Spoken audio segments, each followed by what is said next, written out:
اگر اتنی باریکیوں پر نظر جاتی ہے تو ایک شیخ کی جاتی ہے، میری نہیں جا سکتی۔ میں کیا کہتا اس کو دیکھ کے، اور ایک مولوی صاحب کیا کہتے، اور ایک مفتی صاحب کیا کہتے، میں اللہ کی توفیق ہے مرید پیر سے آگے بڑھ گیا، حیرانی کیا ہے؟ میں اللہ نے اس کو توفیق دی، شیخ نہیں لٹکا ہوا ہے، مرید آسمانوں پہ اڑ رہا ہے۔ یہ خلاف فطرت تھا۔ جب شیخ نے گہرائی میں مراقبہ کیا اور اس کے باطن حالات کی جستجو کی تو بات کیا کھلی، دراصل شیطان اس کو اغوا کر رہا ہے۔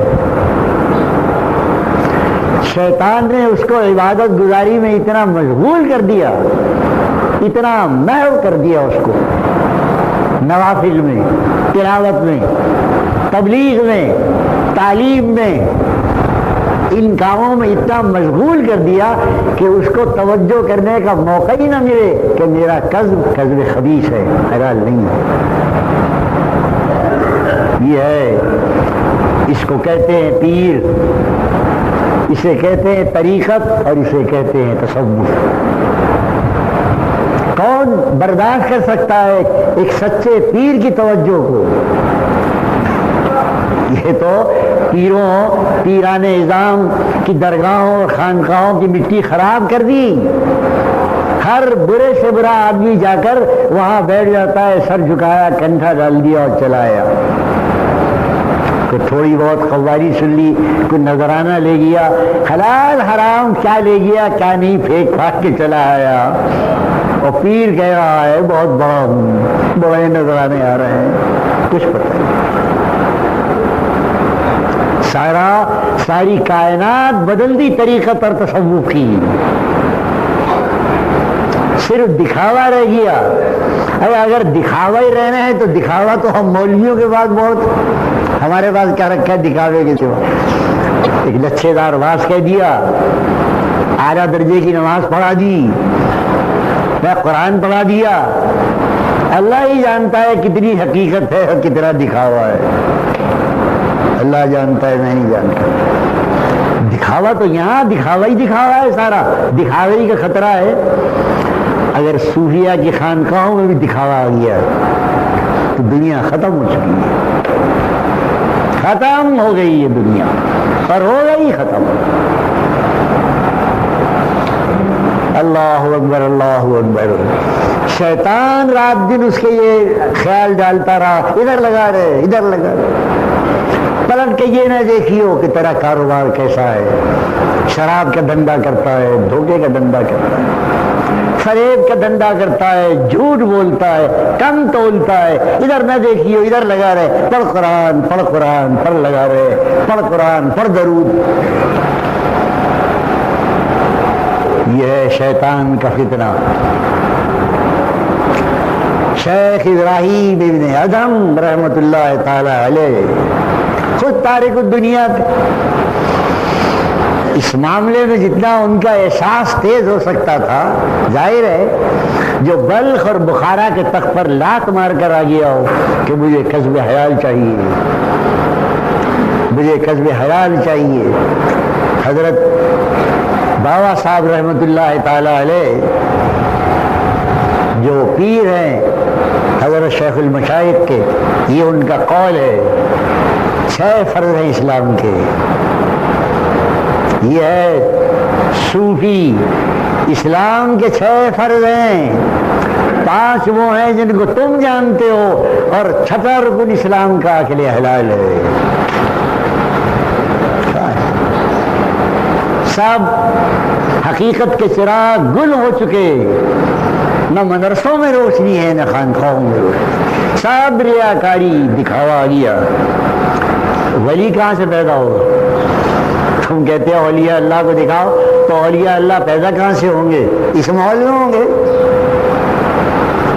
اس ماحول میں ہوں گے جہاں ایک ولی بیٹھ گیا تھا، ایک ولی، یہ غیاث پور کا ولی ایک تھا، لیکن سچا ولی تھا، سچا ولی تھا۔ امیر اور غریب، عورت اور مرد اور شاہ و گدا سب سر جھکاتے تھے اور باطن کی روشنی لے کے وہاں سے جاتے تھے۔ ایک تھا غیاث پور بابا، ساری ترک سلطنت بادشاہ اور عمرا اور جاگیردار تعیش میں گرفتار، لیکن اس خانقاہ میں وہ بیٹھا تھا، اللہ کے آگے رو رہا تھا، اپنے نفس کو مار رہا تھا، وہ آنے والوں کو دودھ ملیدہ اور مرغن کھلا رہا تھا، اور اپنے مریدوں کو وہ جو کی روٹی کھلا رہا تھا، اپنے مریدوں کو جو کی روٹی کھلا رہا تھا، کیونکہ اس کے بابا اور شیخ نے اگر جنگلی ٹیٹی کے ساگ میں جنگلی ٹیٹی کے ساگ کھاتے تھے بابا صاحب حضرت بابا فرید رحمت اللہ تعالی، ایک روز اس میں کچھ نمک مسالہ کچھ ذائقہ آ گیا، کہا مولانا نظام الدین آج ماشاء اللہ دسترخوان پر بڑی لذیذ سبزی ہے،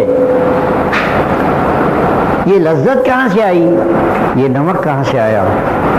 کہا حضرت لنگر میں مسالے اور نمک ختم ہو گیا تھا، باہر بنیے سے قرض لا کر ڈالا ہے۔ کہا مولانا نظام الدین اس سبزی کو اٹھا کر لے جاؤ، فقیر کے یہاں قرض حسن بھی حرام ہے۔ قرض حسن تو شریعت جائز کہتی ہے، فتویٰ جائز کہہ رہا ہے، شریعت کہہ رہی ہے۔ کہا بابا مولانا نظام الدین فقیر کے نزدیک قرض حسن بھی جائز نہیں ہے، اس سبزی کو اٹھا کر لے جاؤ۔ قرض کا نمک استعمال نہیں کیا، وہ اصلاح کر رہے تھے بیٹھ کر، وہ اصلاح کر رہے تھے کہ بڑی سے بڑی مغرور پنجاب کی کافر برادری کی کھوپڑی پکڑ کر حق کے آگے جھکا دی، اسلام پھیلا دیا۔ کہاں سے ولایت آئے گی، کون ولی آئے گا، کون پیدا ہوگا؟ یہاں بھی ظاہر داری، وہاں بھی ظاہر داری، سب ظاہر۔ روحانیت کہاں سے؟ روحانیت کے چراغ کون جلائے؟ ایک غیاث پر میں بیٹھ جاتا، وہی کافی تھا، وہی جلاتا، یہاں تو ایک ہی نہیں رہا۔ سب غور کیا ابراہیم ابن ادہم رحمۃ اللہ تعالی، اس کا علاج کیا کیا جائے؟ رو میں روا باشد نہیں تھی، یہ آ رہا ہے پڑھ رہا ہے آگے بڑھ گیا دفن کرو، کہاں کی جستجو لگائی کہ یہ کیوں کر رہا ہے؟ نہیں، ان کی جیب کی تھی، ان کو اللہ نے اگر کشف کی طاقت دی تھی، روحانی ادراک، اسے کشف کہتے ہیں، اس لیے دی تھی کہ بندوں کے حالات معلوم کرے، جس کا جو دکھ ہے اس کا علاج کریں، جس میں جو پیاس ہے اس کی پیاس بجھائیں، جو محبت کا محتاج ہے اس کو پیار دیں، جو بھوکا ہے اس کو لنگر کا ایک کھانا کھلا دیں، بھوکا ہو جو بھی ہو۔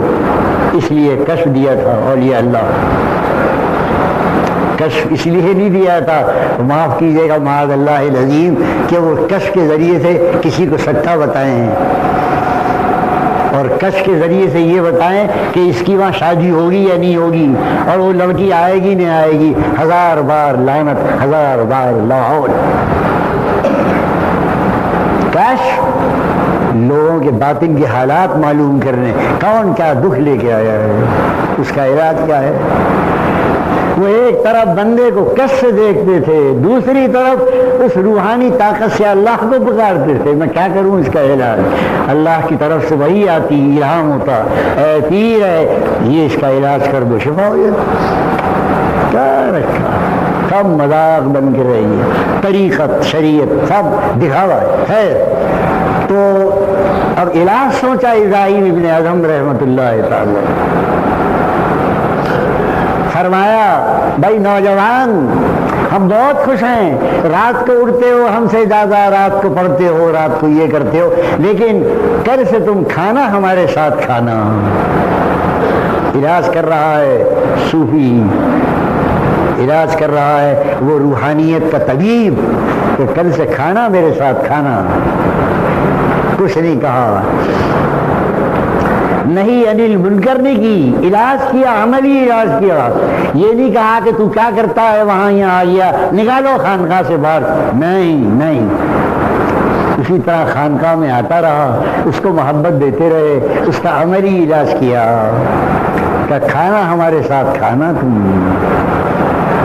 ایک دن 2 دن کھانا اس کو اپنا کھلایا، وہ جو قصب ناپاک تھا جس قدر بھی اس سے بچتا رہا اس کی عبادت کم ہوتی رہی،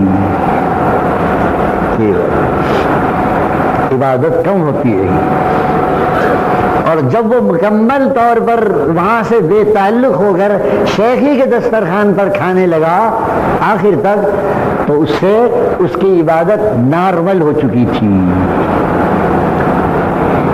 یہ حضرت محبوب الہی نے واقعہ نقل کیا ہے فوائد الفوائد میں، اور یہ بتایا ہے کہ ایک نوجوانی کے عالم میں سب سے بڑا خطرہ اگر حملے کا ہے تو مال کی محبت ہے، مال کی محبت ہے، مال سے عیش کرتا ہے، مال سے قورمہ کھاتا ہے، مال سے جائیدادیں بناتا ہے، مال ہوتا ہے تو کمزوروں کو ڈستا ہے، مال ہوتا ہے تو لوگوں کو کپڑے اتار لیتا ہے، مال کی حوث میں مال ہوتا ہے، مال ہوتا ہے۔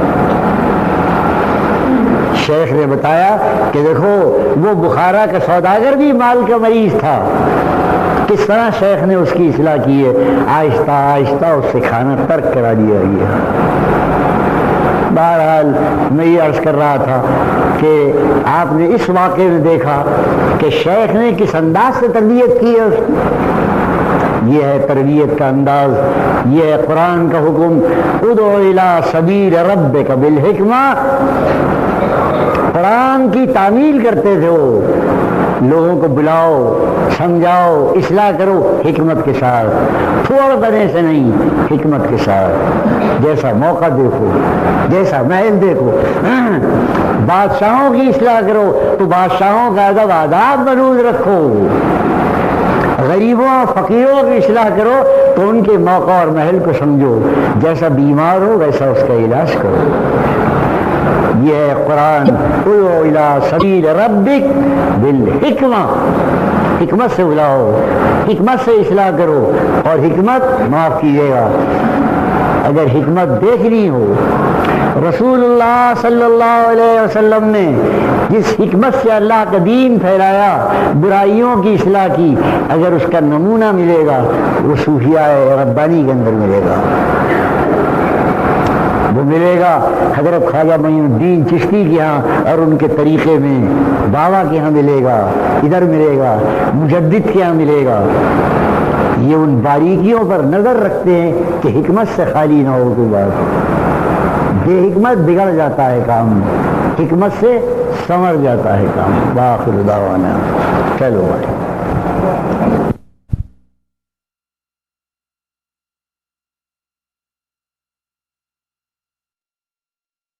بیان مفسر قرآن حضرت مولانا سید اخلاق حسین قاسمی، دہلوی، مدرسہ حسین بخش، بروز جمعہ،